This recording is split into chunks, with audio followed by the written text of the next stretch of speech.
बहुत सारे लोगों का एक कॉमन डाउट आता है कि सर जब भी हम इंग्लिश बोलने की कोशिश करते हैं ना तो हमें लगता है कहीं हम गलत तो नहीं बोल रहे और इसी वजह से हमें ना कॉन्फिडेंस नहीं आता।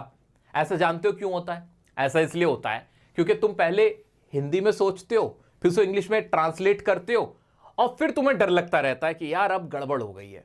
इसलिए याद रखो, जब तक मैं आपसे नहीं कहता कि आपको अपनी तरफ से कोई सेंटेंस बनाना है सोचकर ट्रांसलेट करके, तब तक मत बनाना मेरे दोस्त।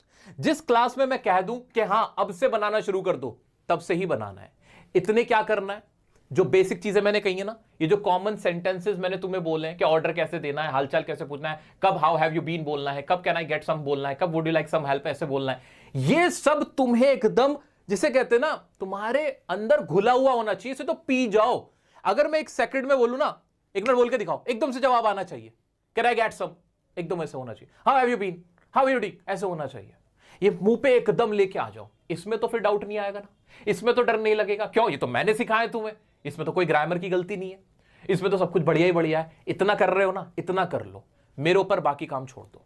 अब मैं क्या करने वाला हूं, अब मैं तुम्हारे ना पंखों को उड़ान देने वाला हूं।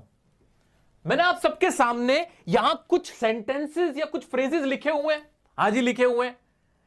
इनकी मदद से अब जो आप पहले बोल रहे थे ना, I am a student, I am not a student, am I a student, उसी छोटे सेंटेंस को आप बहुत बड़ा सेंटेंस बना सकते हो। आपको एक तरीका, एक स्टार्ट मिल जाएगा बोलने का। कैसे? सुनो, जितनी भी हम इंग्लिश बोलते हैं ना, तो कुछ ऐसी कॉमन लाइंस है जो हम रिपीट करते हैं, जो हम जब भी इंग्लिश बोलते हैं तो हम बोलते ही बोलते हैं।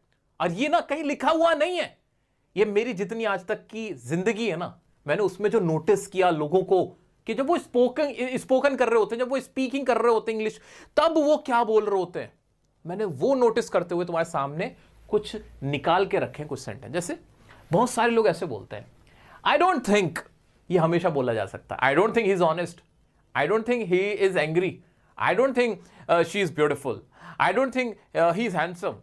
मुझे नहीं लगता, इसकी हिंदी क्या निकलती है वैसे कि मुझे नहीं लगता, मैं ऐसा नहीं सोचता। या फिर फॉर मी का मतलब क्या है, मेरे लिए, या मैं सोचता हूं, इसकी भी जो हिंदी निकल रही है, मतलब निकल रहा है, सेंस वो यही होता है कि फॉर मी यानी मैं ऐसा सोचता हूं या मुझे लगता है। तो फॉर मी बोलो, कभी आई डोंट थिंक बोलो। जब आपको नहीं लगता तो आई डोंट थिंक या आई थिंक या फॉर मी। ऐसे आई टेल यू व्हाट, हमेशा कोई भी बात बोलने से पहले आई टेल यू व्हाट बोल डालो। I tell you what, it's very beautiful. I tell you what, it's great. I tell you what, it's a great idea. I tell you what, he's handsome. I tell you what, she's tall. I tell you what, I'm very happy. I tell you what, she's sad. I tell you what, he's brilliant. देखो कितने